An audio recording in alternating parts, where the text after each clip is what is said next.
La información es urgente porque surge alguna novedad y varios datos que son clave para saber qué ocurrió.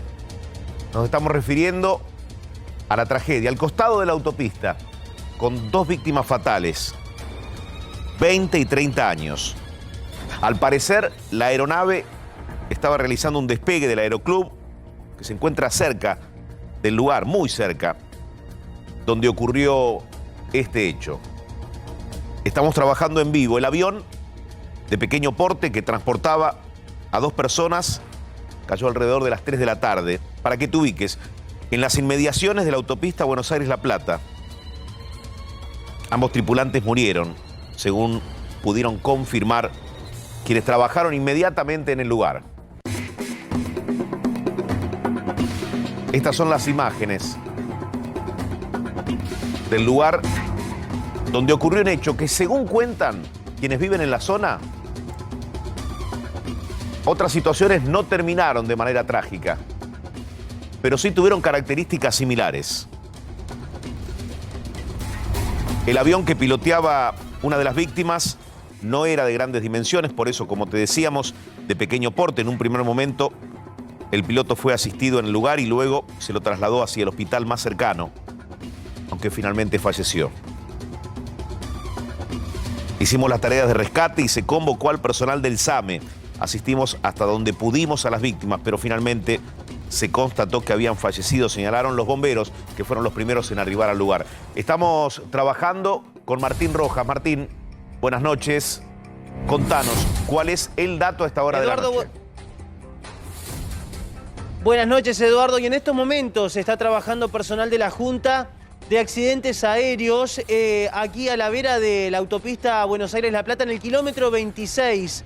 Realmente muchos automovilistas se vieron sorprendidos cuando esta avioneta comenzó a caer, se precipitó en un momento dado y se destruyó en el piso.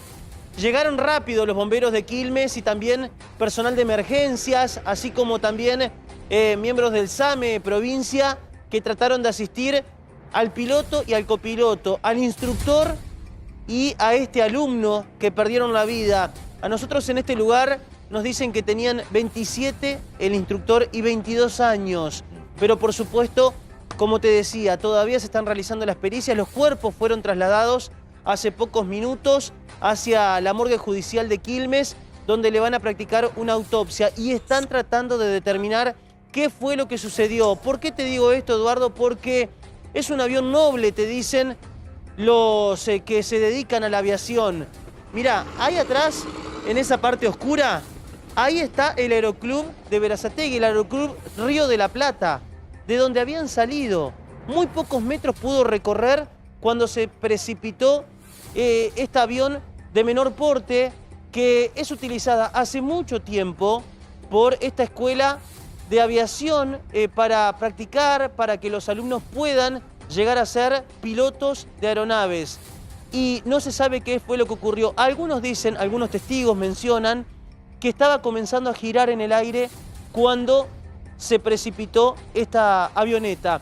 Como vemos, está trabajando personal de bomberos todavía también en este lugar. De a poco están levantando unas columnas para poder iluminar la zona y poder realizar las pericias lo antes posible y determinar qué fue lo que ocurrió. Kilómetro 26 de la autopista Buenos Aires-La Plata, que además tiene muchísimo tránsito a esta hora. El tránsito está muy complicado en la mano sentido al sur, en la mano sentido a La Plata, porque, bueno, los curiosos detienen la marcha, aminoran la marcha para poder ver qué es lo que sucedió, y esto genera una congestión tremenda para poder salir desde la ciudad de Buenos Aires con dirección a La Plata. Martín, te invito a compartir, más allá de esto que estás describiendo, noche de viernes, una zona de mucho tránsito, el regreso se transforma en algo vital para aquellos que viven en la zona de La Plata. Hay que decir que A24 fue el primer medio en llegar al lugar y quiero compartir con vos y con toda la gente las imágenes de lo que ocurría inmediatamente sucedido el hecho. Estas son las imágenes del avión y la reacción de quienes llegaron al lugar. Todavía se encontraban los cuerpos en el lugar. Yo recién te contaba que intentaron hacer todo lo posible, pero lamentablemente ambos jóvenes fallecieron. Como decía Martín Rojas, 22 y 27 años, si bien en un primer momento habían trascendido otras edades.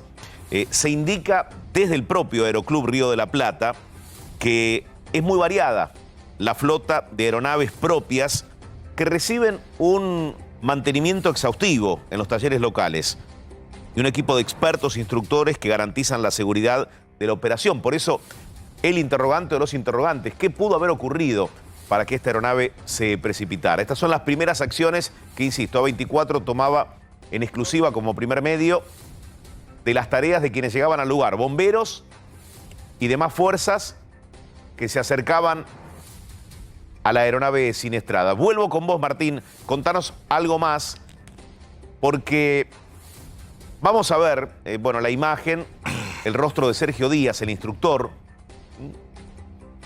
de este vuelo que lamentablemente terminó de la peor manera. Decimos que se van a ir develando los interrogantes, para eso están trabajando en el lugar. Decías, Martín, que van a colocar una columna de iluminación para, bueno, tener mayor posibilidad de observar, ¿no?, el lugar donde ocurrió todo. Exactamente, porque los peritos lo que dicen es que va a demandar varias horas el peritaje a esta aeronave. Por eso llegó hace minutos personal de emergencias con esta columna de iluminación para poder alumbrar lo que es esta zona donde cayó este avión. Y por supuesto lo que falta determinar qué fue lo que sucedió. Vos recién hablabas del Aeroclub Río de la Plata y que ya han sucedido algunos otros episodios. ¿Qué es lo que te dicen también algunas de las personas que viven aquí en Quilmes o en Berazategui y que tienen contacto con personas que vienen a menudo aquí al Aeroclub? Han sucedido otros hechos, pero de milagro no fueron trágicos. En este caso, muy cerca del Aeroclub, sí terminó de manera trágica con estas dos personas muy jóvenes, 27 años solamente, el instructor, 22 años el alumno. El instructor, reconocido piloto, más allá de su corta edad, era reconocido piloto de aquí, de esta zona.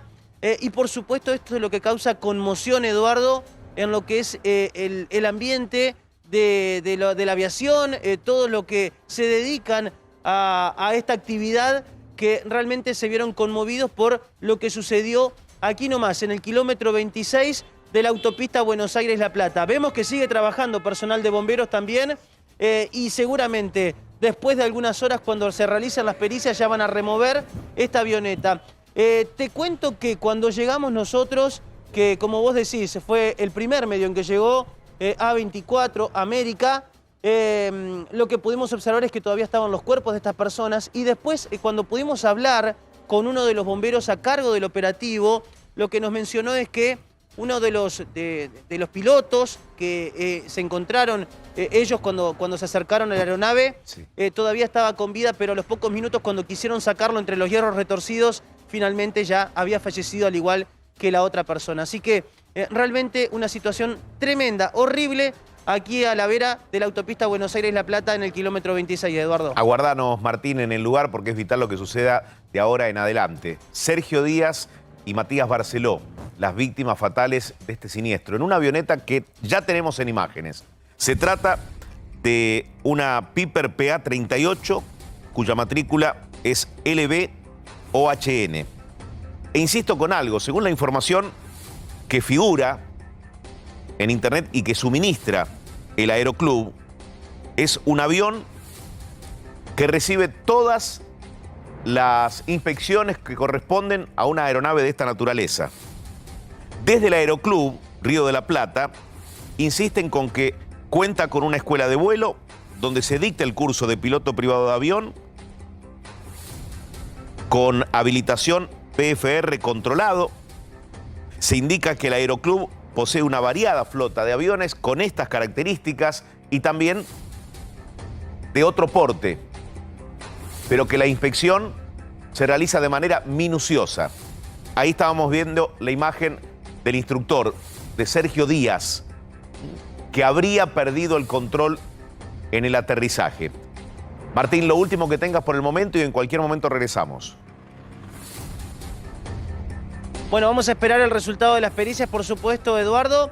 Y vamos a estar atentos. Y esto hay que decirlo para aquellos que estén por salir de su casa y que se encuentren con esta gran cantidad de vehículos en la autopista Buenos Aires-La Plata, que circulen con precaución.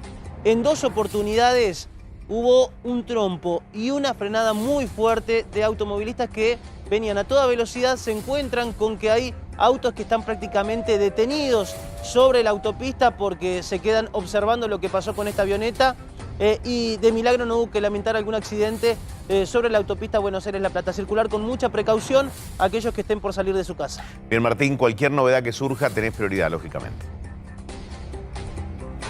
Así arrancamos, dicho esto, el programa de Luis Novarecio. Mi nombre es Eduardo Bataglia, te voy a acompañar con todo el equipo y ya nos metemos de lleno en los principales temas. Nacho Ortelli, ¿cómo va? Buenas noches. ¿Cómo estás, Edu? Vamos a hablar de esta interna que hay dentro del Frente de Todos por el gasto, por el ajuste fiscal, esa carta que Cristina Kirchner había enviado en principio contra Alberto Fernández, pero principalmente para Martín Guzmán. Bueno, sigue insistiendo el kirchnerismo con que Guzmán rompa el chanchito, deje de ser amarrete y obviamente pone énfasis en la posición del ministro de Economía. También vamos a estar hablando de el Ministerio del AMBA. ¿Se viene un Ministerio del AMBA en la ciudad de Buenos Aires? ¿Está analizando Larreta un Ministerio del AMBA después de lo que fue el armado con Nación y con provincia durante la pandemia? Bueno, vamos a contarlo, Edu. Muy bien, Nacho. Rosario Ayerdi, ¿cómo va? Buenas noches. Hola, Edu, ¿cómo estás? Bueno, vamos a hablar. Finalmente Alberto Fernández entendió que tiene que salir de la escena electoral. Es un Alberto Fernández que hoy empezó a dar señales de lo que va a ser la próxima campaña, que no va a estar en los anuncios y que se mete de lleno en terrenos que no tienen nada que ver con la comunicación pública. Lejos de las cámaras, poco discurso, dice, y más cara a cara. Muy bien. Martín Angulo, ¿qué tenemos para hoy? Buenas noches. ¿Cómo estás, Eduardo? Buenas noches. Hoy vamos a adelantar los 2 temas que en principio van a ser más importantes la semana que viene en los tribunales en el terreno político. Vamos a contar el veredicto a una exfuncionaria en un caso de corrupción que se va a conocer el próximo lunes y vamos a contar parte del entramado de la disputa interna que uno de los organismos del gobierno nacional está viviendo por la causa de los cuadernos de la corrupción. Un tema que esta semana, si querés, hasta inclusive picó bajo en muchos terrenos, pero que tiene mucha importancia por el futuro de ese expediente. Y lo que vamos a contar es la denuncia penal que se está preparando para la próxima semana.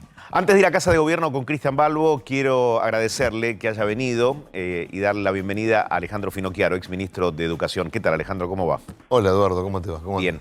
Una primera impresión de lo que han sido los primeros pasos de Jaime Persic como ministro. Un gabinete que renueva u oxigena al gobierno de Alberto Fernández y que hablan de ir a buscar a los chicos que se desacoplaron de la educación, tanto presencial como virtual, ir a buscarlos casa por casa. Bueno, a ver, Persic es una persona que conoce el sistema educativo, fue 6 años viceministro de Sileoni y yo creo que es correcto lo que él dice. Tanto eso como la presencialidad plena. Lo que pasa es que en materia gubernamental, de políticas públicas, lo importante no es tener la razón, sino haberla tenido a tiempo. Es decir, todo esto llega un año y 2 meses después de lo que debería haberse hecho. Yo creo que el principal desafío que tiene Persic es arreglar el gran desastre que le deja a su antecesor en el cargo. Enseguida vamos por más, pero quiero ir ahora con Cristian Balbo. Cristian, ¿qué está pasando ahora en Casa de Gobierno? Buenas noches. Buenas noches, Eduardo, colegas. El epílogo de una semana intensa para el gobierno con una batería de anuncios. En estos momentos, el ministro del Interior, Eduardo Guado de Pedro, por ejemplo, se encuentra reunido con el flamante jefe de gabinete de la provincia de Buenos Aires. Hablamos de Martín Insaurralde. El presidente de la Nación todavía está aquí en la Casa Rosada. Hay que destacar uno de los anuncios que hubo en la jornada de hoy, Eduardo, que tiene que ver con la eliminación de las retenciones para las empresas de servicios, del sector informático, del software, la biotecnología, plataformas digitales, fintech. Todo un sector que ha crecido y mucho en estos últimos 2 años en el contexto de pandemia. Inclusive hubo exportaciones en el 2020, por ejemplo, en este sector por 5.700 millones de dólares. Lo cierto es que se eliminan las retenciones, una noticia muy importante que destacó hoy el gobierno nacional. El presidente estuvo hoy en Pilar, tenía que participar de un acto donde iban a presentar el programa Previaje junto con los jubilados, en el Día de los Jubilados. No participó de ese acto, el que lo presidió fue Juan Mansur. Esto deja en evidencia que la intención que tiene el jefe de Estado es ubicar a su jefe de gabinete en los actos, inclusive de aquí a la elección del próximo 14 de noviembre, considerando que quedan 52 días para esa elección. ¿Qué hizo el presidente? No participó del acto, pero almorzó con los jubilados. Él lo hizo en Pilar, aterrizó con el helicóptero después del acto. Estaba convocado para ese acto, decidió no asistir, pero sí almorzó con los jubilados en el partido de Pilar. La expectativa, el helicóptero preparado para que el presidente de la Nación, que ayer también dio la noticia pública de que va a ser padre en el mes de abril 2022, está de 10 semanas embarazada Fabiola Yáñez, la primera dama, se va a retirar, suponemos, en media hora aproximadamente. El helicóptero de la Policía Federal está dispuesto aquí en el helipuerto de la Casa Rosada para ya iniciar el fin de semana en la residencia de Olivos. Por el momento no hay agenda oficial para este fin de semana que hayan pasado desde el área de comunicación del gobierno, pero repetimos, un batallón de medidas tomaron a lo largo de toda la semana con la premisa de los cambios que hubo en el gabinete y con la figura de Juan Mansur, que comienza a tomar relevancia con estas reuniones de gabinete que va a haber, presumimos, tal vez de modo semanal o quincenal a primera hora de la mañana, los días miércoles a las 7:30, Eduardo. Muy bien, Cristian, ya volvemos, cualquier novedad desde allí nos avisás. Y vamos a referirnos ahora a lo que fue un día de varios procedimientos operativos que se realizaron en diversos locales del barrio Chino. Y allí estamos trabajando en vivo con Marcelo Padovani. Un operativo que dio como resultado que retiraran mercadería. ¿De qué tipo? Y en mal estado la mayoría. A ver, Marcelo, hacemos un resumen de lo que ha sucedido en el día de hoy. Dale, cómo no. Estamos sobre la calle de Arribeños, una de las arterias principales del barrio Chino, Edu, un barrio, un sector muy tradicional de la Ciudad Autónoma de Buenos Aires. Bueno, bien lo señalabas. A ver, esto nace por un operativo que hizo la policía en Mataderos. Allí detecta que había un local que distribuía especies que están prohibidas vender en la República Argentina. A ver, estamos hablando, Edu, de tiburones, estamos hablando de ostras que están protegidas, estas que están en peligro de extinción en la costa argentina, en el sur de la costa argentina.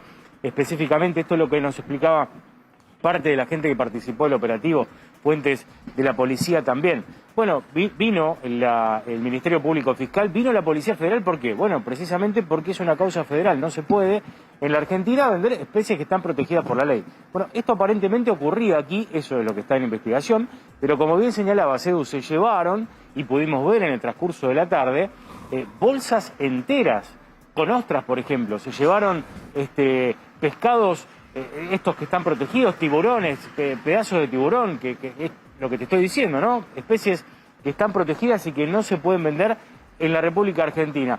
Ahora, ¿qué dicen los comerciantes, Edu? Porque esta es la otra campana también la que hay que escuchar. Dice, nosotros compramos con todo en regla, compramos en blanco, compramos con la factura, pero lo que les dice la policía es, por más que ustedes compren en regla, digamos, y sin evadir, no tiene nada que ver. Esto, por más que se compre en blanco, no se puede vender.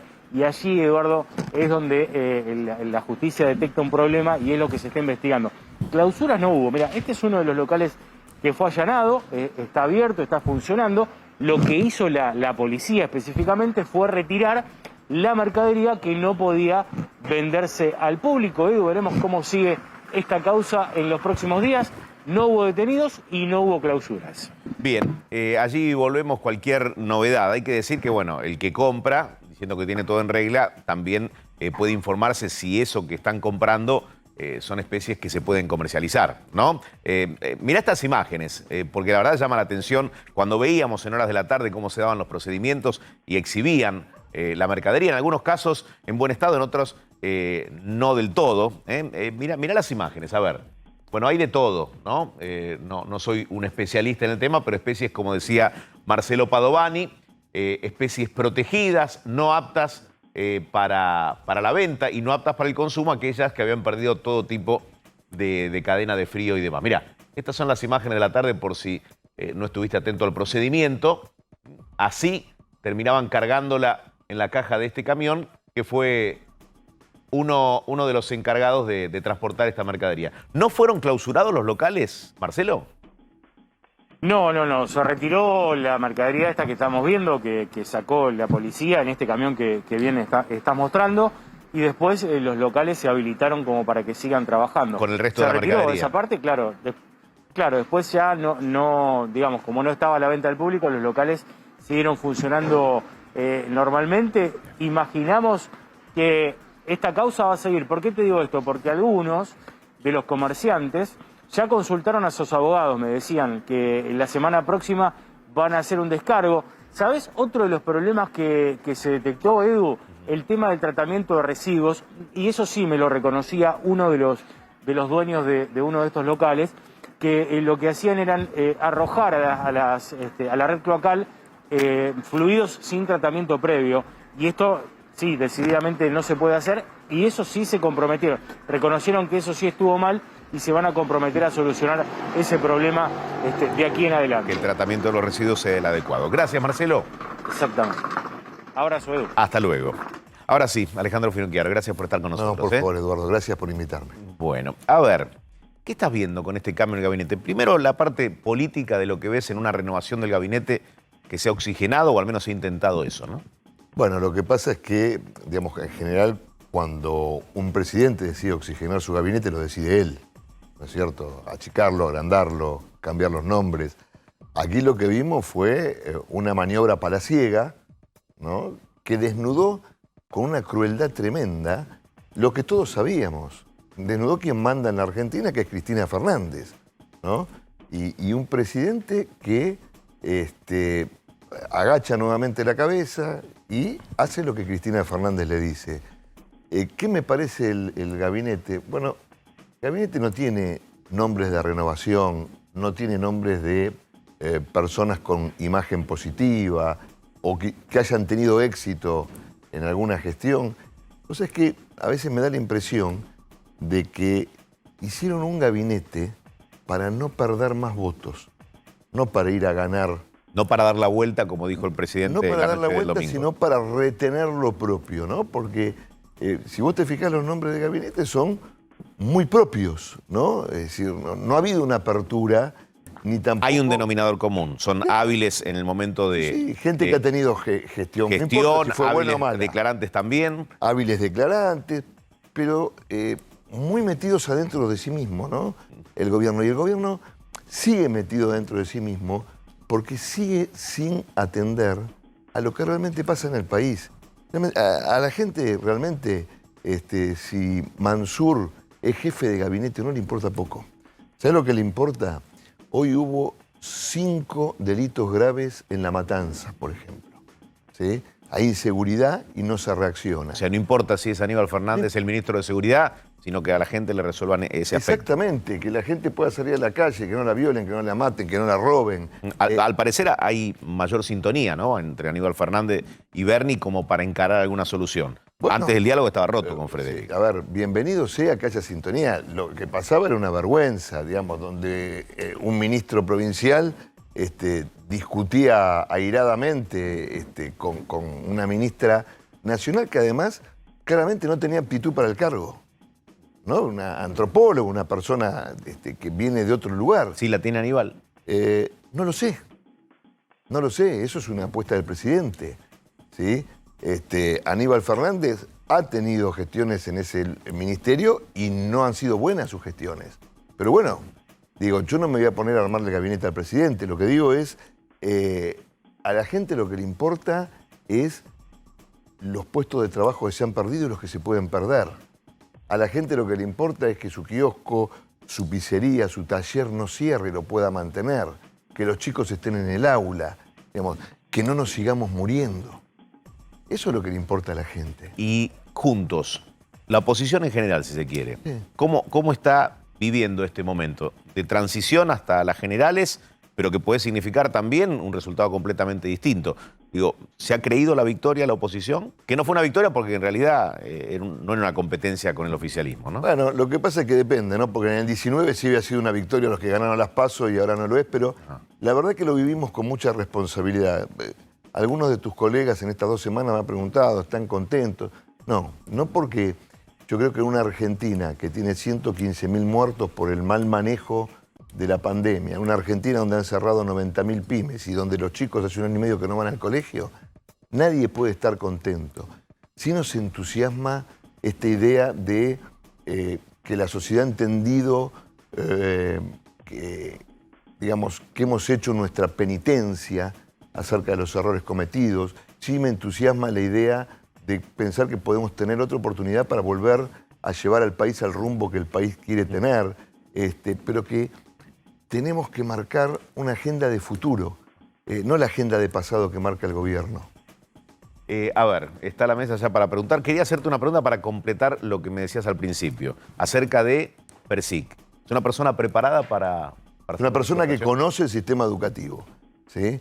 Eso ya es importante. Es importante, sí, absolutamente Ahora, importante. y al reconocer al principio de su gestión que había que ir a buscar casa por casa a quienes se desacoplaron de lo que es la presencialidad y de la virtualidad, no recibieron clases. Digo, es importante ese paso, es reconocer el error de una inactividad en la educación. Es absolutamente importante.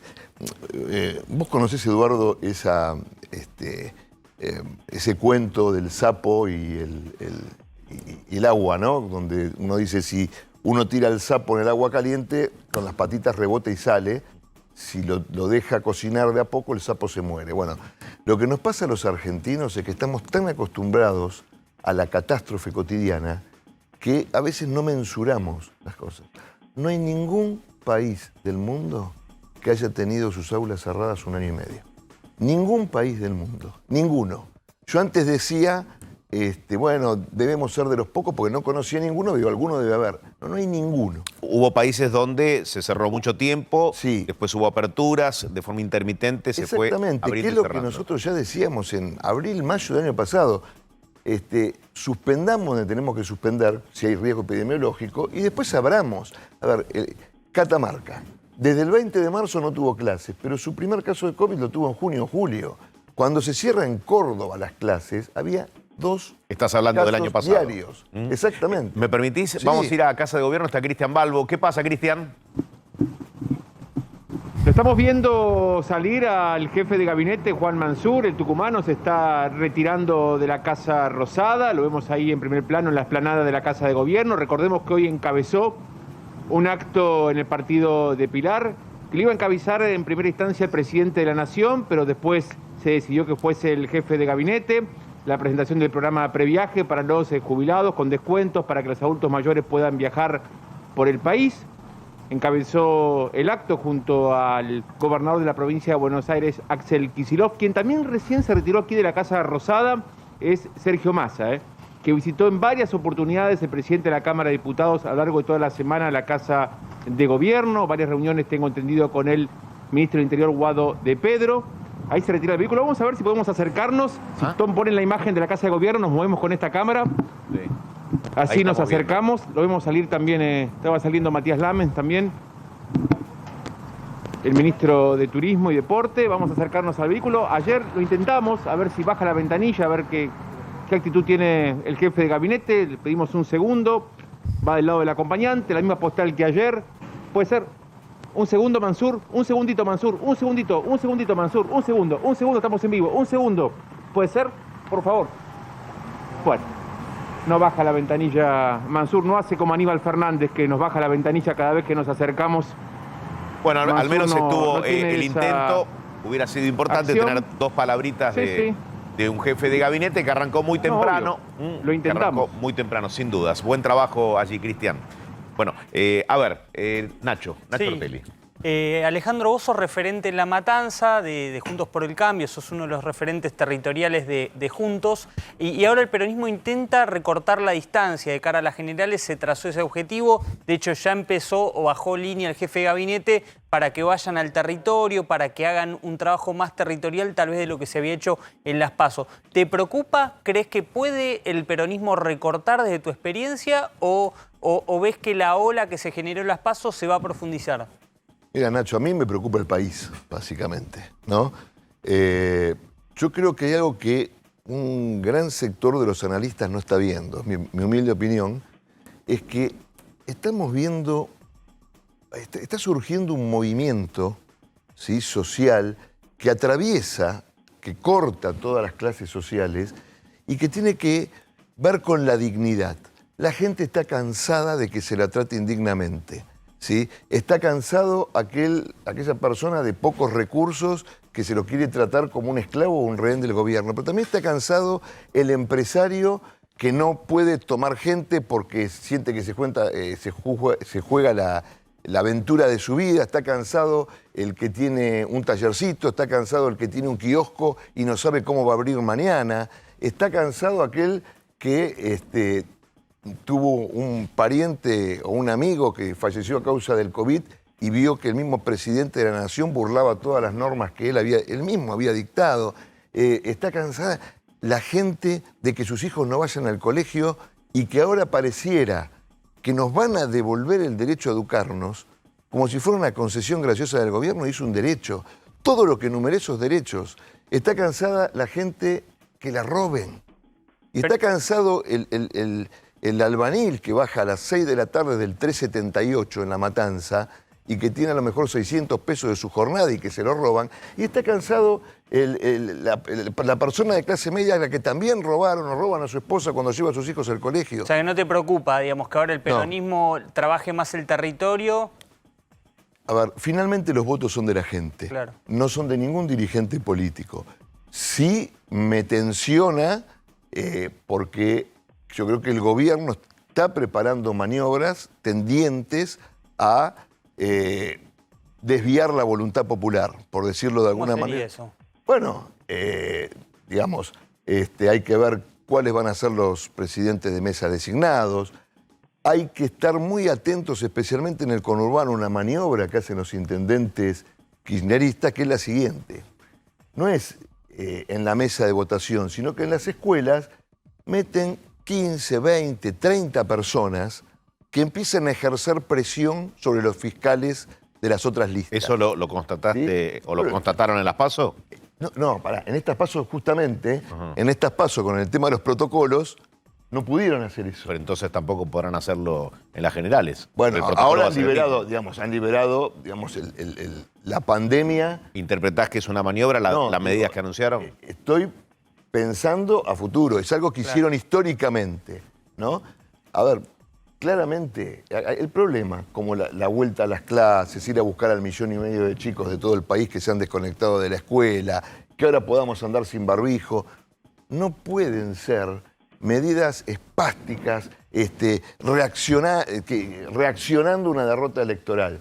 Si no vamos a usar más esto, tiene que haber datos, información científica que nos permita decir que nos podemos quitar el barbijo. Bien, Rosario. Alejandro, vos decías Hola, que Rosario. agitan el fantasma del fraude, lo hicieron en 2019, en 2015 el gobierno en ese entonces con 2 puntos de diferencia admitió la derrota, lo hicieron en 2017, Cristina Kirchner perdió por muy poco, es más, se conocieron los resultados a las 4 de la mañana en la interna y quedó Cristina por encima, lo hicieron en 2019 cuando perdieron por 14 puntos, lo hacen ahora, ¿no es eso lo que hace retroceder también al sistema republicano un poco? Absolutamente.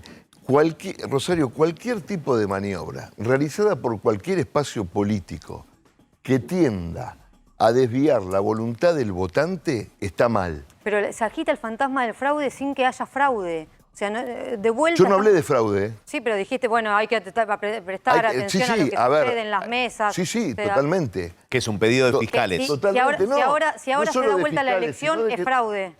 No, yo no dije eso. Porque, a ver, claramente cuando nosotros perdimos las PASO en el año 2019, puede haber habido algunas maniobras fraudulentas y qué sé yo en algunos distritos, pero nosotros perdimos bien y lo sentíamos en la calle que íbamos a perder. Vamos, no hay que ser hipócritas, ¿sí? También Como le pasó ahora al gobierno. sentíamos que aunque no llegábamos, en las generales del año 2019 íbamos a tener un gran repunte. Y en esta elección yo no te podría decir que sentíamos que el resultado iba a ser tal cual fue, pero sentíamos en la calle empatía con la gente. A ver, nosotros nos pueden criticar por muchas cosas, Rosario, pero nosotros estamos en la calle escuchando a la gente en años no electorales también.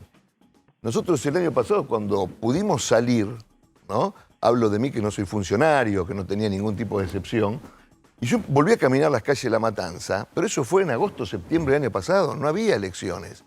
Perdón, Alejandro. Y uno escucha a los vecinos, y escuchar a los vecinos, perdón, Sí. te permite armar tu propia agenda política.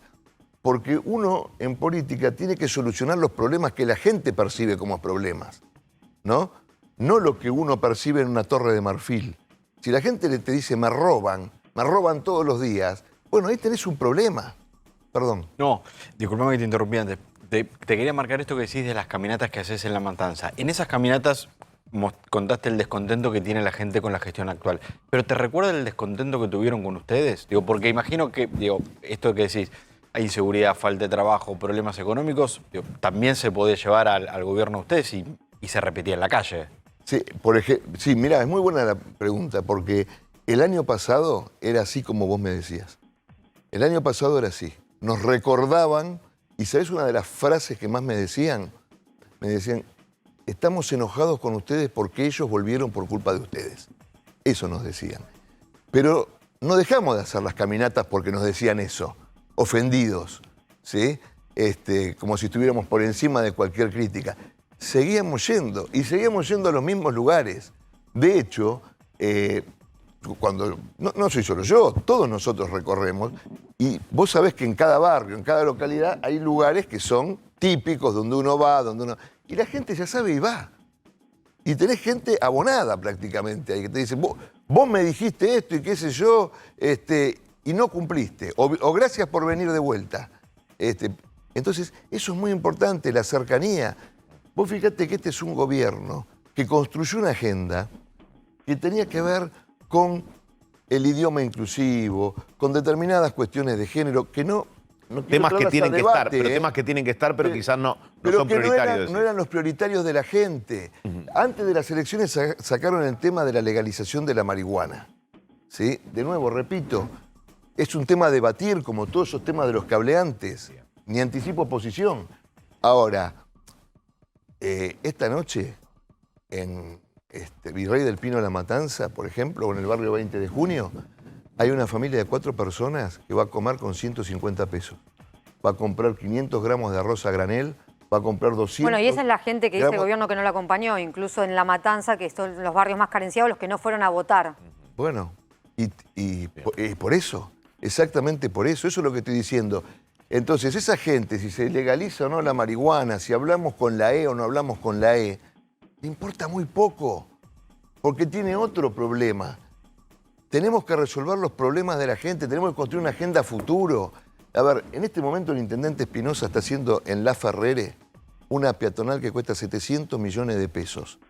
¿Sí? Los comerciantes están enojadísimos, porque después de un año y medio cerrado, ahora nos cortás la calle.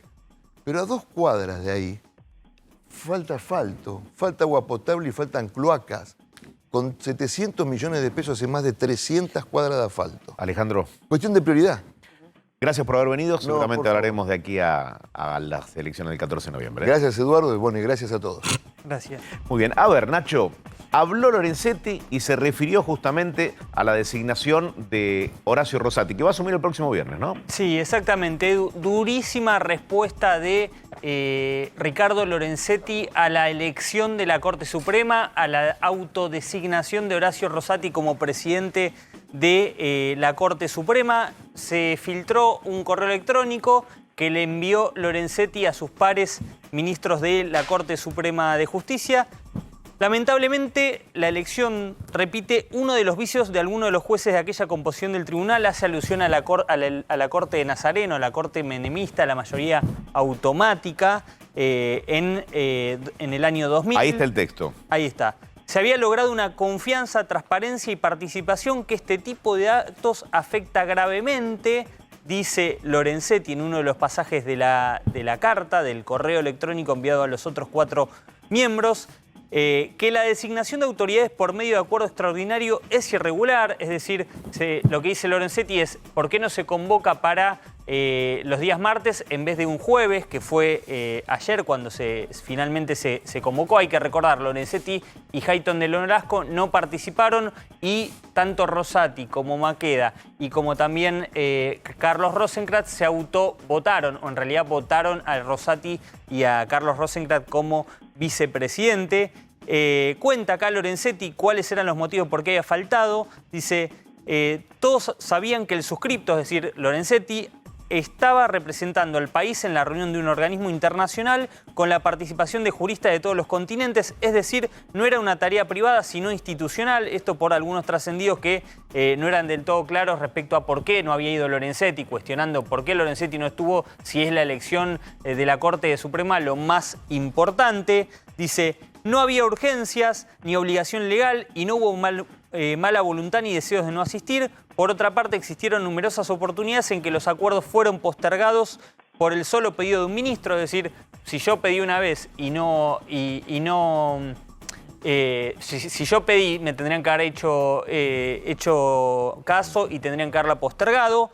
Dice, esa decisión apresurada los obligó, bueno, es muy larga la nota y sé que te voy a aburrir. Pero básicamente es el espíritu de lo que Lorenzetti tenía previsto, por lo que nos dicen, ¿no? Decir desde hace ya algún tiempo. Ahora, Rosario, ¿hay un corrimiento del presidente de la Nación con respecto a este tema? A ver, ayer siguieron de cerca lo que pasaba con la Corte Suprema. La verdad que lo que decían en el gobierno es que en la Corte hay más internas incluso que dentro del Frente de Todos, ¿no? A modo de risa sobre lo que pasaba o de cómo vivieron las horas en donde se eligió el nuevo presidente de la Corte Suprema. La verdad es que no hay diálogo entre el Tribunal Supremo y el gobierno. El diálogo es muy poco y están tratando de ver cómo salen por encima, pero recordemos que también hay un gobierno que quiere reformar la Corte, que empezó en un momento, pensó en ampliar la Corte. No hubo muchas voces en estos días, incluso no hubo felicitaciones, o sea, no hubo felicitaciones. ¿Es así, Nacho? A Rosati, sí, para decir... Sí, no hubo felicitaciones. A mí particularmente, yo lo decía ayer en Intratables, me sorprende que tampoco hubo críticas feroces. Me parece que el gobierno está midiendo... Incluso el que se conoce, sí. El único que salió a hablar hoy fue Zaffaroni, o sea, uno diciendo que había que ampliar la Corte Suprema, que no puede seguir funcionando así, pero no está dentro del gobierno. O sea, solamente Graciana Peñafort también tuiteó un meme con respecto a la designación, pero no hubo voces en críticas y tampoco a favor. Para cerrar, sí, Edu, ver, la última línea que me parece es lo más importante y por eso vale. Deseo dejar expresado claramente que ese tipo de actos contradice los precedentes y la tradición de la Corte Suprema y ha afectado el prestigio de la institución y de la elección misma. Esto hay que atarlo a lo que dice Rosario de la intención del gobierno de reformar la Corte. Tal vez en alguna oportunidad el gobierno sí desempolve esta crítica de Lorenzetti para avalar lo que quiere hacer. Ya voy, Martín, con vos. Quiero escucharte. Está por salir el presidente Alberto Fernández. Allí estamos trabajando por uno de los móviles. Martín, a ver. No, las rencillas, las desconfianzas, las internas entre los jueces de la Corte vienen desde hace mucho tiempo. Lo de ayer, el acuerdo con la ausencia de 2 jueces y la presencia de 3, terminó de hacer público y explícita esta situación. La carta que Lorenzetti, el mail que Lorenzetti le manda a sus colegas, sigue incentivando a esa interna. Es difícil pensar que en el corto plazo esto se aquiete en vez de agravarse, en lo que en definitiva es el tribunal que resuelve las causas más importantes, no solo para la política, sino también para el mundo empresario en la Argentina.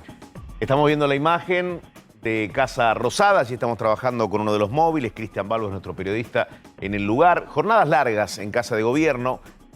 Julio Bárbaro está con nosotros. ¿Qué tal, Julio? ¿Cómo va? Bien, buenas noches. Jornadas largas de mucho trabajo, arrancan temprano. Primero lo de Rosati. Sí, a ver. En nuestra Argentina es raro que un ministro renuncie por no coincidir con una medida. Y eso hay que valorarlo, porque acá no renuncia nadie. Tenemos tipos que... Todos agarrados. Todos agarrados.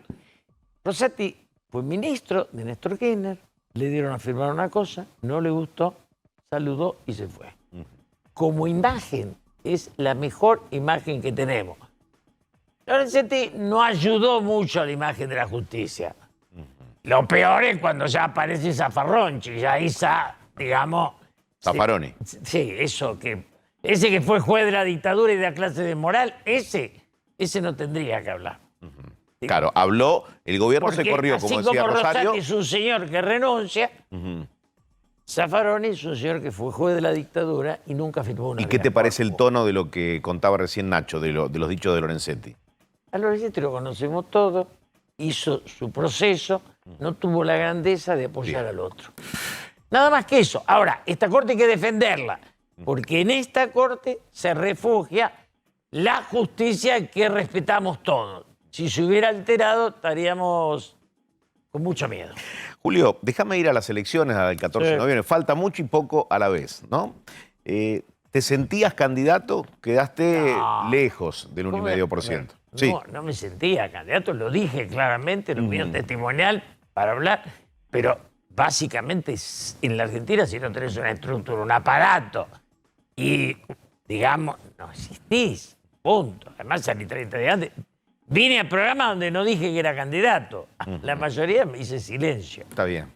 Ahora, ¿qué ves en el oficialismo y en la oposición? Desde lo que dijo el presidente, vamos a dar la vuelta, y la oposición, que al principio estuvo callada, ahora empieza a responder algunos ataques. Hay un cambio grande. Yo me quejaba de Alberto Puebla, que son todos los derrotados de América Latina y hasta la Sputnik. Digo, ¿qué hubo? Un gobierno que era como atraído por un bloque, y viene un señor que es Mansur, que es más ligado a Estados Unidos, amigo de Israel, es otra concepción muy distinta. Salimos del progresismo y entramos al histórico peronismo, que en el norte todavía sigue vigente, que tiene más que ver con la productividad y tiene más que ver con una alineación occidental, para decírtelo claramente. Ajá. Él no hubiera comprado la Sputnik. Por ejemplo. Por ejemplo. Por ejemplo. ¿Es un gabinete de acción? ¿Un gabinete, para estos 2 meses? De ejecución. No, no es para los 2 meses. A mí me parece que priorizaron la necesidad de los 2 años. En los 2 meses... ¿Es positivo eso? Sí, para mí sí. O sea, porque salimos... Pensar en lo que queda, digo, que es lo más largo. El gobierno sabe que pierde la mayoría y que le quedan 2 años de ejecución. Teníamos un gabinete donde la ministra de Seguridad no sabíamos si estaba, el jefe de gabinete tampoco. Digo, hoy lo que queda flojo es la Cancillería. Perón decía, la política exterior es lo más importante de la política. Tuvo a Hipólito Jesús Paz, que era un conservador de lujo, el Tuco Paz. Y después, digo, los 2, Jerónimo Remolino. Tipo, digamos, Alfonsino tuvo a Caputo. Gente que había que estudiar. Hay muchos que estudian la relación. Es un mundo, es un oficio. No es un lugar de espera. No lo ves acá, Fiero, en la digamos, vos y yo escuchamos la palabra Itamaraty y sabemos que la historia de una línea de conducta de Brasil... Sí, un mojón en la historia, digamos, de la región. No puede ser que no lo echo al chico y lo pongo ahí, antes estaba Solá, que a mí me duele. Me duele ese lugar que le da la relación exterior. De que lo hicieron desde Puebla a hoy, no tenemos política exterior. Y después el papelón de que si Felipe, todo eso. Ahora, ¿qué veo positivo? Es un gobierno dentro del kirchnerismo, se corrió a lo productivo. ¿Qué es lo que necesitamos hacer los argentinos? Entonces, no es que estoy apoyando al gobierno. Te digo, el gobierno va a perder las elecciones, sí, mejor. Si lo peor que nos podría haber pasado es que tenga mayoría absoluta. Si tiene mayoría absoluta, tenemos miedo de que pase cualquier cosa. Cuando no hay mayoría absoluta, tenemos que negociar. Somos una ciudad obligada de negociar. ¿Y ves al gobierno, a este gobierno, negociando el 15 de noviembre? Sí. Dialogando, convocando a los sectores que ganaron. Además, ya nos cansamos de acusarnos mutuamente. Si vos en la Argentina prohibís la denuncia y la acusación, puede haber un mes de silencio. Ahora, la propuesta no existe. Pero ¿por qué se va a dar? ¿Por qué se va a dar ahora el diálogo del que hablas que no se da en décadas en Argentina? Un diálogo productivo, ¿no? Digo, trazar 4 o 5 temas, lo que hablamos siempre. Yo creo que estamos tomando conciencia que hay un grupo de denunciantes de un lado, otro grupo, uno quiere que vaya preso Macri, otro quiere que vaya preso Cristina. Yo no sé si tienen que ir los 2 presos, tiren la moneda, no vaya ninguno. El problema es que volvemos a ser un país, volvemos a dar trabajo y producir riqueza. Javi Noguero dijo, se acabó la sustitución de importaciones. Vivir con lo nuestro es feísimo. Entonces compramos todo hecho. La deuda no termina de crecer y el desempleo no tampoco. Ningún país del mundo hizo eso. Combinan lo que producen con lo que compran. Entonces, Macri, en su inocencia, creía que íbamos a entrar a un diálogo de libre comercio con el mercado común. Cualquiera que conoce Europa sabe desde siempre que te dicen, somos libres en lo industrial, jamás en lo agrícola, porque ustedes son más fuertes. O sea, la libertad es donde me siento bien. ¿Fue ingenuo Macri al pensar eso? Pero además, las dos políticas anteriores de Macri fueron de la ingenuidad. Malcorran y el otro era, digamos, de protocolo. ¿Y el norte de este gobierno está claro en ese sentido? No, en política exterior, no. Este gobierno empieza a salir, para mí, de la demencia, te lo dije, de la progresía. De estos de los derechos, ¿viste? De los derechos a las minorías, que perdió el voto de la mayoría. La política de género, la política del aborto como fanatismo. Digo, todas esas cosas fueron separándonos de la sociedad. Y era el decir, se olvidaron de la gente. Todo lo que fue la cuarentena, vos y yo que tenemos coche podíamos andar por la calle. El que tenía que viajar en un medio público No pudo salir. no pudo salir. Nacho. Eso es contra la gente, hermano. No hay otra Y ahí cosa. estuvo el voto, decís. Nacho. Julio, Mansur es más un peronista tradicional, un peronista de los que te puede llegar a representar eventualmente a vos, o es un peronista que ahora va a, de alguna manera, alinearse incondicionalmente con Cristina Kirchner. ¿Tenés alguna expectativa con la figura de Mansur? Yo creo que el pensamiento del kirchnerismo está agotado. El kirchnerismo nos lo devuelve Mauricio en su genialidad, persona a la que apoyé, no olvido. Nos devuelve a Cristina, porque a mí, a todos nosotros, se sacó entre el 20 y el 25% de nuestra capacidad de consumo. Entonces, la devuelve. Ahora, el kirchnerismo estaba agotado antes y está agotado ahora. Por eso... Pero Mansur puede representar al peronismo en el cual en algún creo momento que puede estuviste. representar una política que sea estable. La Campo, digo, no quiero ir más lejos, pero... Digo, Mansur tiene vínculos con Estados Unidos, con Israel, tiene vínculos lógica, con empresarios. Tiene lógica productiva, que es el norte. Siempre fue el puerto, la inmigración y el interior, la producción. Esa es la historia argentina. Hace unos cuantos años, 45, ganó la importación, ganó la aduana, destruyó la producción y con eso, ¿qué creó? Deuda y desempleo. Después vienen los economistas, te explican, hacen unos números raros. ¿En qué lugar del mundo? Digamos, yo insisto en esto, cuando Macri fue a Estados Unidos, antes de ser presidente, quería hacer una torre. Y lo agarró un señor que era Trump, que no era presidente, le dijo, flaco, la torre acá la hacemos nosotros. Claro. ¿Qué cuento del libre comercio? O sea, nos hemos comprado algo que no existe en ningún lado. ¿Y la lógica Mansur es la lógica del gobierno? ¿O viene a cambiar alguna Yo cosa? creo que el gobierno convoca esa lógica y que esa lógica le permite al gobierno transitar con otra tranquilidad el tiempo que pasa. La lógica que tenías antes, no había, la de Cafierito, ¿vos la entendiste? Yo no la entendí. Nadie. La de la señora de seguridad, ¿alguno la entendió? Digo, había en la progresía.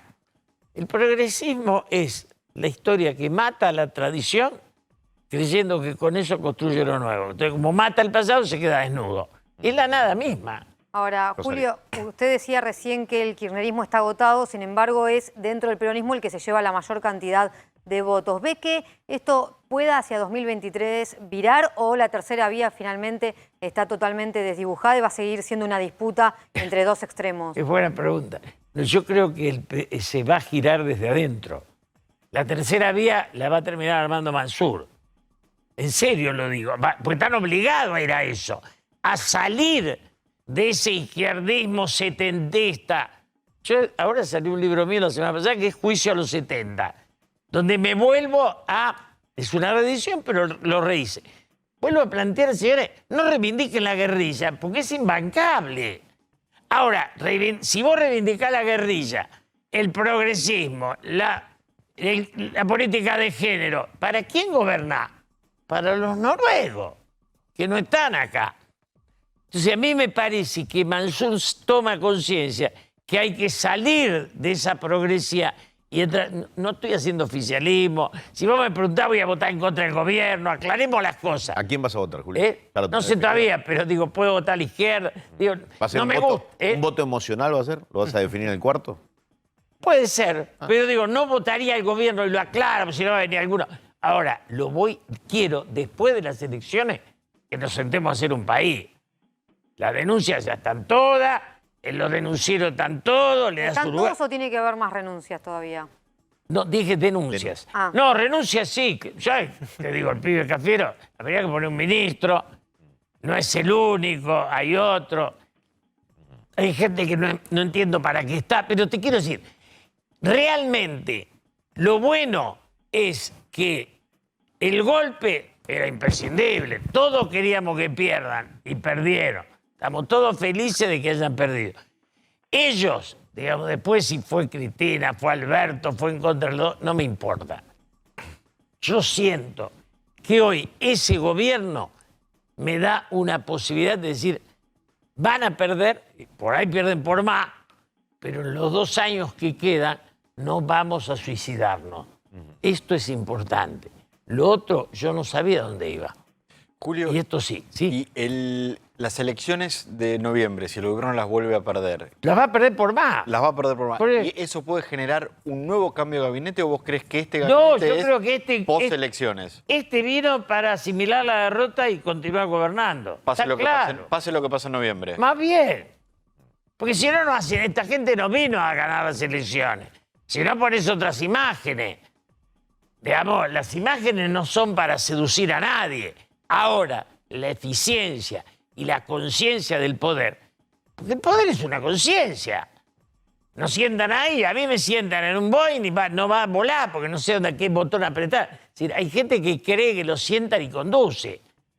Entonces, un gobernador, el poder real es el poder que se plantó y dijo, muchachos, la ideología, la cámpora, los carguitos, todo eso, paren.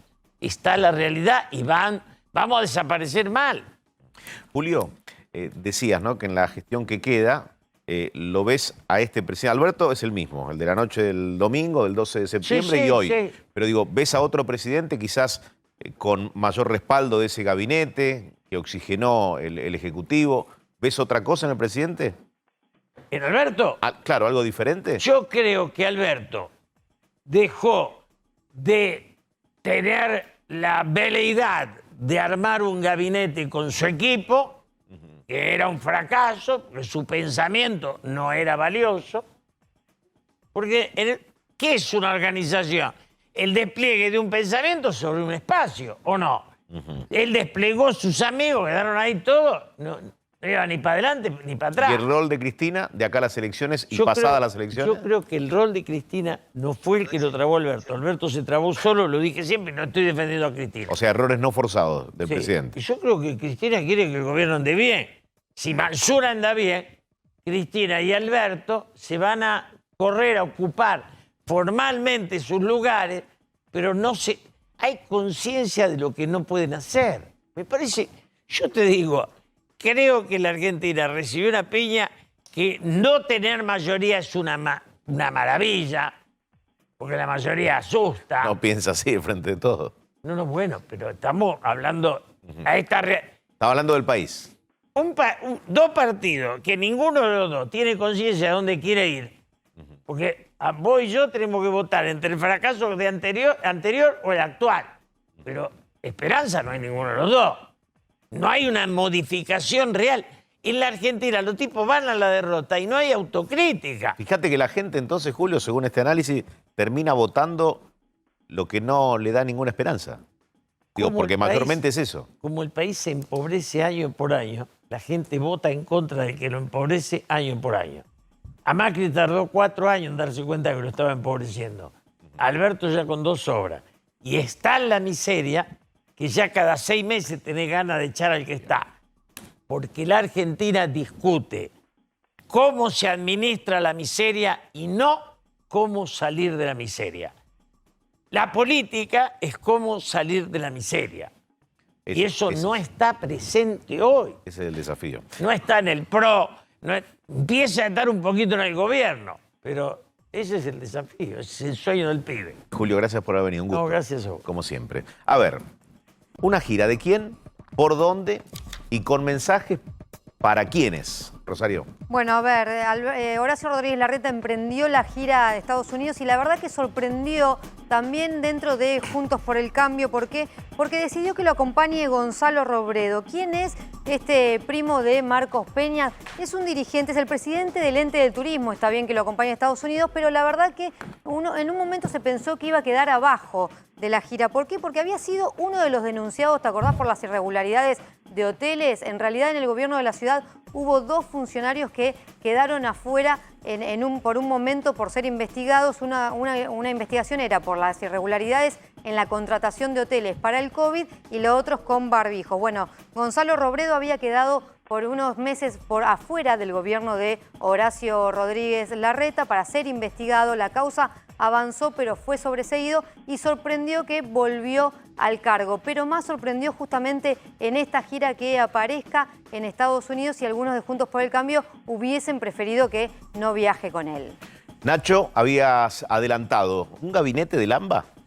Un gabinete del AMBA está en análisis. Horacio Rodríguez Larreta analiza poner un ministerio del AMBA. Viste que se habló mucho, Edu, el año pasado, sobre todo cuando se juntaba Horacio Rodríguez Larreta con Axel Kicillof en provincia de Buenos Aires, también con Alberto Fernández como supervisor, de que ya no se puede hablar ni de la ciudad ni de la provincia de forma individual, sino que tienen que pensarse estrategias políticas que englobe a todo ese territorio.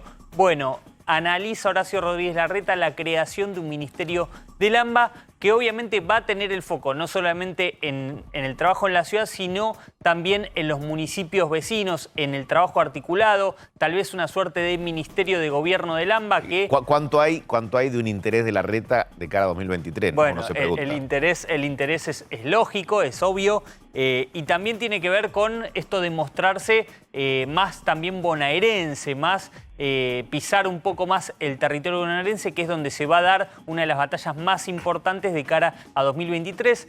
Tendría en mente, si se llega a crear, a un hombre con el que tuvo alguna diferencia, con el que tuvo un enfrentamiento, pero que finalmente terminó capitulando en el cierre de listas, que es Jorge Macri, que es bonaerense, que tiene intenciones también en la provincia de Buenos Aires, y sería también una manera de contenerlo a Jorge Macri. Hay que ver después si acepta, pero está obviamente en análisis.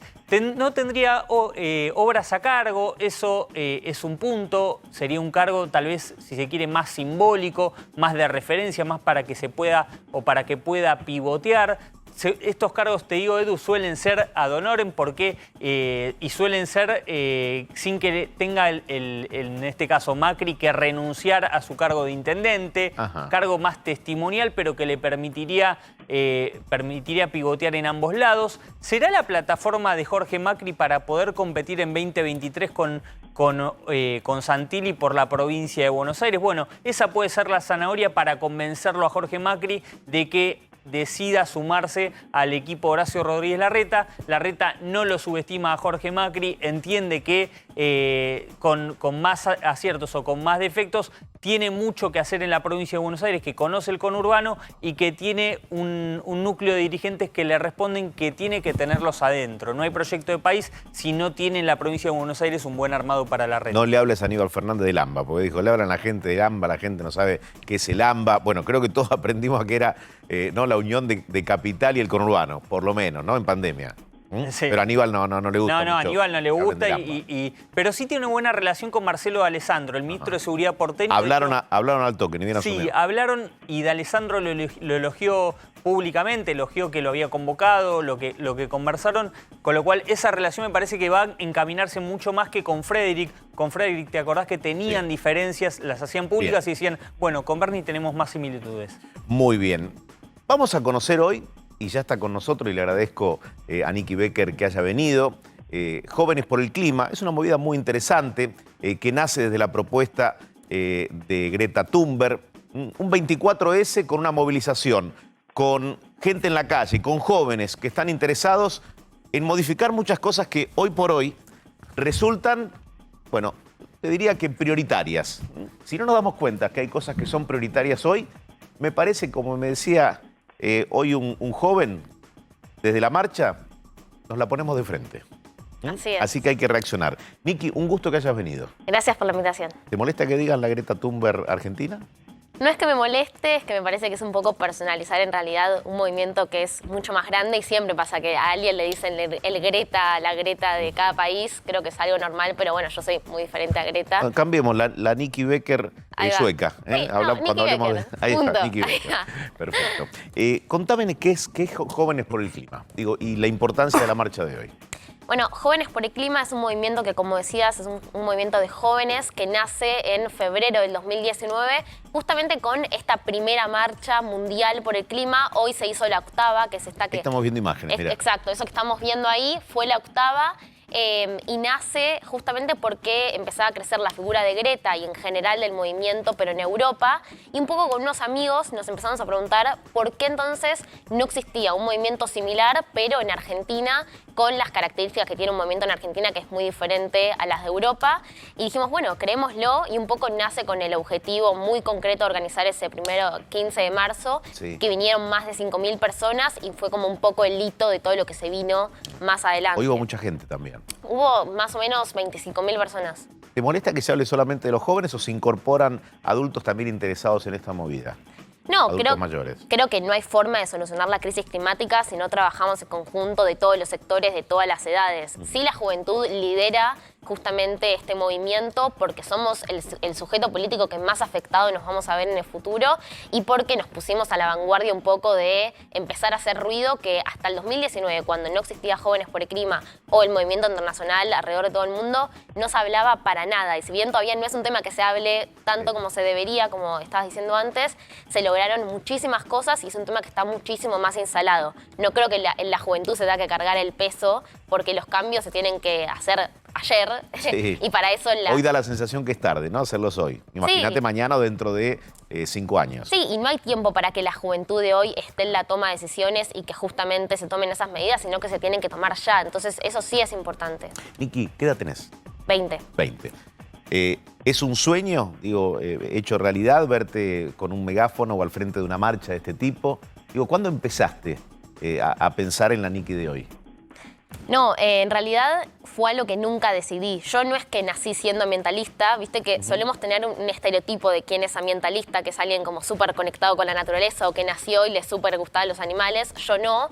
Sí, bastante involucrada, bueno, soy de la generación que creció con, en general, la lucha por la igualdad de género, en donde mi primera marcha fue ahí, en donde entendí un montón de cosas desde esa perspectiva, pero desde lo ambiental, absolutamente nada. Yo acá en Buenos Aires. En Buenos Aires. Sí, por eso, alejada justamente de lo que es la naturaleza. Y me pasó en realidad de ver un video, es muy centennial mi respuesta, sí, en Instagram de jóvenes en Europa movilizándose por la crisis climática y un poco en realidad de indignarme, de decir, che, ¿por qué acá en mi país no se habla de esto? Yo no lo había visto nunca en la escuela.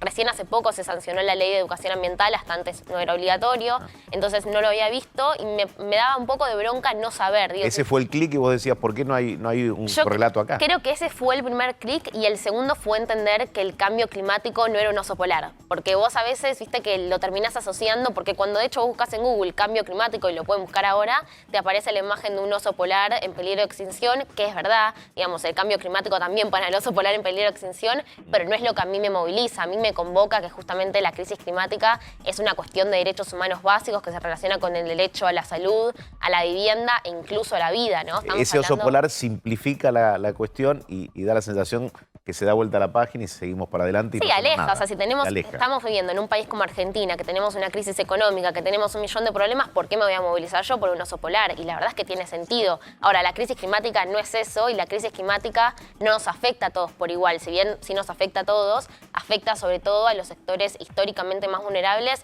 básicamente porque no tienen recursos para afrontar los impactos que tiene esta crisis, como por ejemplo una sequía, una ola de calor, digamos, si hay una inundación. Hoy hay imágenes de inundaciones. ¿Y viste cuando empezás a tomar real conciencia de dónde estamos parados? Estamos mal. Si no tomamos esas imágenes de inundaciones en España o en cualquier otra parte del mundo, si no vemos cómo se están produciendo algunos episodios meteorológicos que antes no eran tan comunes. Digo, como que estamos equivocados en el rumbo, ¿no? Sí, el IPCC, que es el grupo de expertos sobre cambio climático, los científicos que más saben en el mundo sobre este tema, lanzaron un informe hace más o menos 2 meses en donde justamente hablan de esto. Primero, que la crisis climática no es un problema del futuro, como a veces pensamos, sí se va a ir exacerbando en el futuro, pero es una problemática que está en absolutamente todo el mundo ya, en el presente, que ya se puede ver y ya se puede sentir, y que es innegable que es debido a la actividad humana. Por lo cual ahí tenemos una buena noticia, que entonces algo podemos hacer. El tema es desde el individual, pero también con políticas que acompañan. Sí, en realidad, digamos, yo creo que los cambios individuales son importantes, sobre todo para contribuir a un cambio cultural que es necesario, que también nos plantea la crisis climática, pero para eso estamos tarde. La realidad es que hoy en día se necesitan cambios que sean sistémicos, cambios que sean estructurales, y por eso nuestras demandas en la movilización tiene que ver con leyes, tiene que ver con, en realidad, ni siquiera una ley, porque no es una ley la que va a solucionar la crisis climática, sino en realidad cambiar la perspectiva de un montón de cosas. Ya voy con la mesa. Dame 3 búsquedas. ¿Qué 3 búsquedas? Digo, para explicarle a muchos que quizás a partir de hoy se empiezan a contagiar esta idea de defender el medio ambiente de otra manera. Bueno, si hablamos de cambio climático específicamente, un 73% a nivel internacional y un 53% acá en Argentina de estos gases de efecto invernadero que producen el cambio climático vienen del sector energético. Por eso lo primero que hay que hacer, no solo en Argentina, sino en todo el mundo, porque recordemos que Argentina emite más o menos un 0,7, 0,8% y países como Estados Unidos emiten un 14%, ¿no? O sea, no alcanza con que Argentina haga cosas. Totalmente. Por eso hay que tener esta mirada más global. Pero lo que hay que hacer es una transición energética de energías de combustibles fósiles, que es lo que tenemos hoy en día. Cambio energético, entonces Claro, transición en ese aspecto. hacia energías Segunda más limpias. búsqueda. Acá en Argentina necesitamos una ley de humedales. Los humedales son un ecosistema muy importante, así como tenemos los bosques, tenemos a los humedales que son mucho menos conocidos, pero son muy importantes porque son sumidero de carbono. Eso lo que significa básicamente es que absorben los gases de efecto invernadero que nosotros emitimos, por lo cual no hay forma de frenar la crisis climática si no mantenemos a los humedales constantes. Prioritario. Y Tercera hoy en búsqueda. día, y hoy en día no tenemos ninguna ley, está cajoneada desde hace un año. Entonces es importante justamente que en movilizaciones como hoy presionemos también al Congreso para que sancione esta ley que es tan importante. Y diría que la tercera tiene que ver con crear ese movimiento, ¿no? Con ser cada vez más y meter cada vez más presión. Porque estos 2 cambios que dije, por ejemplo, solo se van a dar si somos un montón de gente en la calle, si somos un montón de gente hablando de esto en los medios de comunicación. Visibilizando todo lo que estás en planteando. digamos, trabajemos de lo que trabajemos, hagamos lo que hagamos, hay una forma de incorporar este tema y es imposible lograr estas transformaciones si no estamos presionando en absolutamente todos los ámbitos. Yo creo que realmente la esperanza está en ese movimiento. Bien.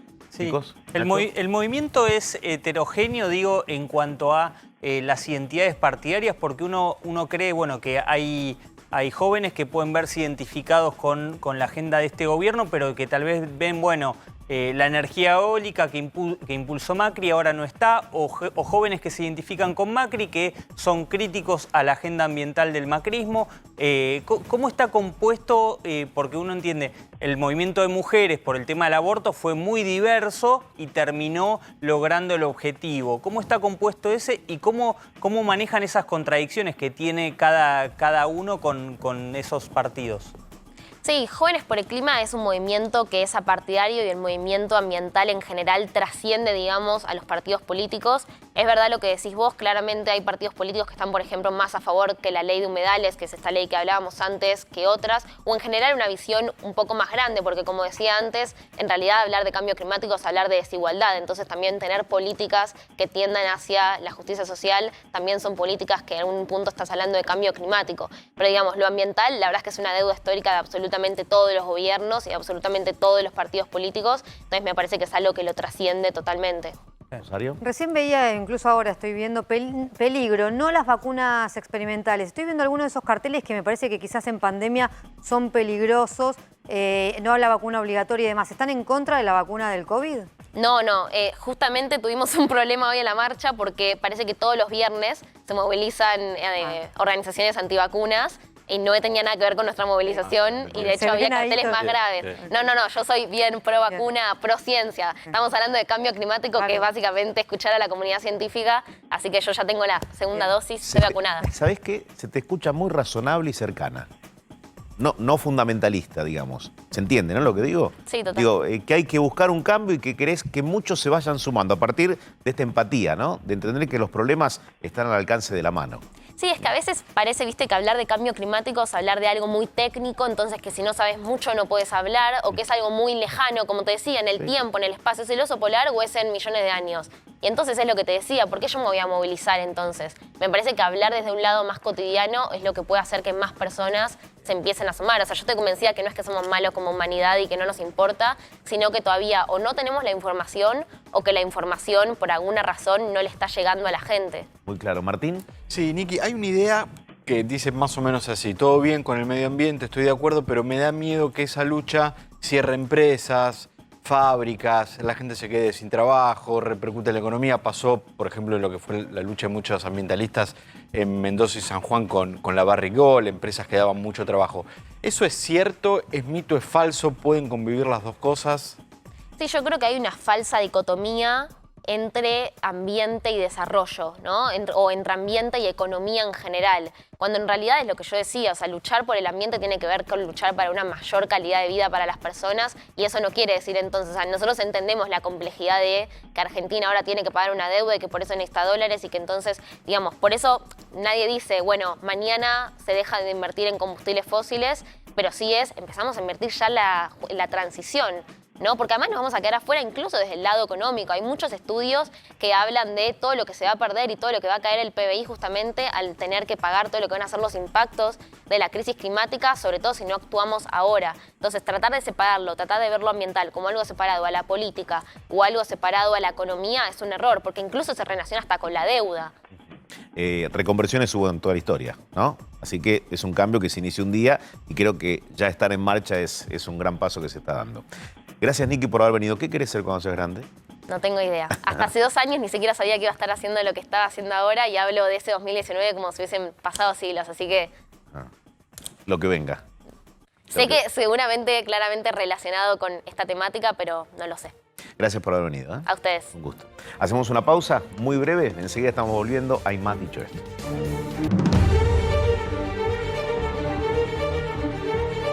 Final de Dicho Esto, a pura información con Nacho, Rosario y Martín. Ya llega Rolando Graña con su programa en minutos nada más. Hay un kirchnerismo duro y ese kirchnerismo es el que está presionando a Guzmán, Nacho. Sí, efectivamente, Edu, porque después de que se ratificara la continuidad de Guzmán, volvieron a la carga con el tema del ajuste fiscal. Guzmán, es cierto, había hecho lo suyo cuestionando, en todo caso respondiéndole a Cristina Kirchner diciendo que no había habido ajuste fiscal. Hoy el que salió fue Andrés Cuervo Larroque, dirigente y referente de la Cámpora, una de las personas de más confianza de Máximo Kirchner y de la vicepresidenta, y le salió a contestar. Le dijo, no podemos ser amarretes, hay que hacer todos los esfuerzos posibles para mostrarle a la gente que queremos resolverle los problemas. Esto es una clara respuesta a lo que dijo ayer Guzmán, que se metió en un tema técnico, dice Larroque, diciendo que no había habido ajuste fiscal, pues en realidad hubo reducción del déficit. Bueno, lo que quiere el kirchnerismo es que Guzmán ponga la plata, que ponga la plata en la calle para justamente dar vuelta a la elección. Decíamos, Rosario, Alberto se corre de escena. ¿De qué se trata? Y si querés lo vemos en 2 fotos, ¿te parece? Dale. Mostramos 2 fotos en que las 2 ocurrieron hoy. Si querés, una Alberto Fernández ahí hablando con un jubilado, con el intendente de Pilar, Achával, pero una actividad totalmente cerrada, que no fue pública. Y la otra tiene que ver con el anuncio público de Juan Mansur. Esta sí fue la actividad pública en la que no participó Alberto Fernández. ¿Qué es lo que dice Alberto Fernández? Entendió menos discurso y más cara a cara. Lo que el presidente entendió es que se lo terminó de decir Juan Mansur, que se tiene que correr de la escena electoral. Incluso algunos gobernadores se lo venían diciendo insistentemente en las PASO, que no vaya a las provincias, que deje provincializar la elección, que sean los gobernadores y los candidatos los que hagan campaña. Finalmente Alberto lo entendió, se corre de la escena electoral, los anuncios van a ser del gabinete y un Alberto Fernández recorriendo, sí, pero en actividades cerradas con la gente. Martín, en 30 segundos se prepara una denuncia penal. ¿De qué se trata? De lo que está viviendo hoy el gobierno en la Unidad de Información Financiera, el organismo antilavado, que no apeló el fallo que sobreseyó a 2 de los empresarios más importantes del país, me refiero a Paolo Roca y Luis Bednaza, en la causa de los cuadernos de la corrupción. Esto generó que el titular de la UIF, de la Unidad de Información Financiera, Carlos Cruz, eche e inicie sumarios contra los abogados que se olvidaron, dicen en la UIF, de apelar esa decisión. Estos abogados sumariados y echados están analizando presentar una denuncia penal contra el titular de la UIF porque lo que ellos sostienen es que en rigor no hubo ningún olvido, sino que fue una orden verbal no escrita de parte de las autoridades de la UIF y que por eso no apelaron, que no hubo un mal desempeño de su parte. Este es algo que recién comienza y que seguramente la semana que viene va a seguir teniendo muchas novedades. Me dejó dicho Luis que vuelve el lunes. Seamos puntuales, cuidemos a los vecinos y vamos a ser puntuales. ¿Nos vamos? Nos vamos. Nos vamos. Gracias por habernos acompañado. Que tengan un buen fin de semana. Los espero mañana a las 7 para Vivo el Sábado. Ya llega Rolando Graña.